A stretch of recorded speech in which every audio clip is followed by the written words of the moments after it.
It looks like a very serious event, but we'll find out. When they look at the documents, I think people are going to see a lot of bad things happen. I hope it's not so, because if it is, there's never been anything like it in the history of our country. This was a terrible situation. What we're doing is we're cleaning everything up. It's so important. What I'm doing is a service to this country. We now call it Spygate. You're calling it Spygate. A lot of bad things have happened. Welcome back to this special edition of Hannity. That was President Trump earlier this week going on offense against the deep state. And the president didn't stop there. He wrote on Twitter today, quote, "The Democrats are now alluding to the concept that having an informant placed in an opposing party's campaign is different than having a spy, as illegal as that may be. But what about an informant who is paid a fortune and who sets up way earlier than the Russian hoax?" The president then wrote, quote, "Can anyone even imagine having spies placed in a competing campaign by the people and party in absolute power for the sole purpose of political advantage and gain? And to think that the party in question, even with the expenditure of far more money, lost."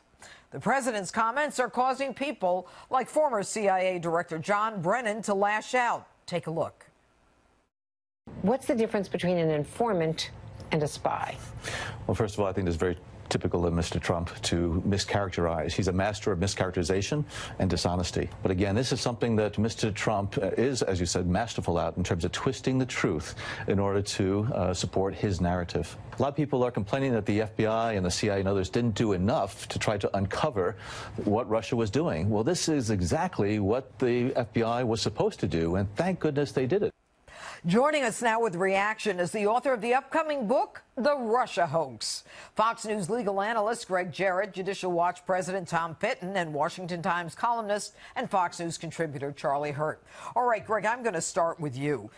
Did the FBI have a legal basis to start a criminal investigation? Did they even have a sufficient intelligence basis to launch an intelligence probe? They had neither, and the evidence is abundantly clear. And yet they launched this dilating investigation into then-candidate Trump. They continued it with President Trump. And so the president is rightly outraged, and I'm happy he's expressing it, that they essentially used a spy to infiltrate his campaign, to elicit and induce and entrap people into saying incriminating things. If it was done for purely political reasons, and it appears it was, that is a crime. It's called abuse of power, deprivation of rights under color of law. They were depriving candidate Trump of his constitutional rights, his right to privacy and Fourth Amendment rights. Okay, and Tom Fitton, I'm going to go to you. You know, there's a lot of talk about an informant and a spy. What is the difference between an informant and a spy, if there is one at all? There is no practical difference. It's gamesmanship on the part of the Obama administration, the top leadership, which this week was forced to admit they did have someone targeting the Trump campaign who was on the payroll of at least one agency. We don't know, maybe more than one agency, which would have been without precedent within, at least in modern American history. You'd have to go back to the 60s to find anything similar in terms of governmental abuse. And when you hear Clapper and Brennan and Comey and the rest complain and criticize President Trump for highlighting their corruption, you're looking at a list of people who have, in my view, significant criminal and civil liability over what went on their watch during the Obama administration and after. And you know, and when you hear Brennan go crazy and attack Trump like he is, you have to wonder why on earth why on earth was he ever allowed near any counterintelligence investigation related to Mr. Trump? He obviously hated him, and it explains why things went off the rails they did under the Obama administration. And you know, Charlie, when Tom says they obviously hated Donald Trump, I don't think that it could be any clearer. You had a whole cabal at the top of the FBI and in the intelligence community there who hated Donald Trump. And yet a year ago when Devin Nunes, and when it appeared that, you know, there was something cooking here, and they thought that, you know, the president was wearing a tinfoil hat and Devin Nunes was off his rocker, you know, it's all coming to fruition. Oh, it really is. I mean, remember, everybody thought that Devin Nunes was behaving bizarrely, and he was meeting with intelligence officials in various secure locations at the White House grounds, and all of the press was making fun of him. And what we're seeing today is that basically all of the concerns that he sort of hinted at back then, over a year ago, have come to fruition. And as Tom pointed out, even the Democrats are having to acknowledge that, yes, indeed, they did insert a spy into the political campaign, and I think it is absolutely unprecedented. We've heard of hints of this kind of thing back during the 60s and 70s. Right. It was not, I would argue, it's not nearly as bad and as extensive as this, because among other things, these people are actually going, they were actually actively punishing people, their political opponents, which is shocking. It is shocking, and the amazing part of it, Greg, is that, you've got look, the Republicans now are looking at some people whose names we've only heard of. Bill Priestap, he's a guy who was the assistant director of the FBI counterintelligence. He was Strzok's boss. He helped change the name from, gross negligence to extremely careless. Sure. And then you've got Michael Steinbeck and John Giacalone, or whatever his name is. These are people at the upper echelon of the FBI being called before Congress. Do you think they're going to take the fifth? Do you think they're going to tell us what happened? So far, they've been obstructing. The Judiciary Committee has for a year been trying to question people, high-ranking officials of the FBI, and the FBI has been refusing. That is obstruction of Congress. It is a classic trope for people to claim that the FBI cannot talk about a pending investigation.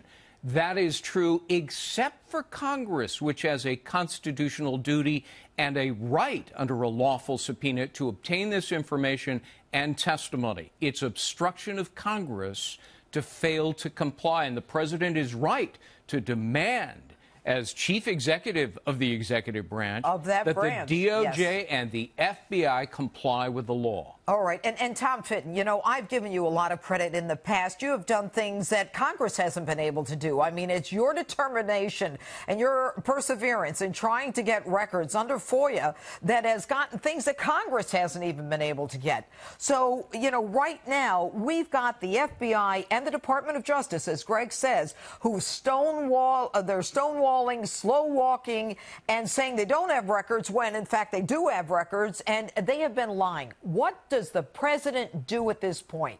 He is the chief executive. The FBI and Justice Department are under him. What should he do to get this information out? He should order a mandatory declassification review of the documents within a reasonable amount of time, and have his lawyers in the White House counsel's office or some outside experts that he trusts review these records on any withholdings they actually want to follow up on, to make sure nothing's being withheld improperly.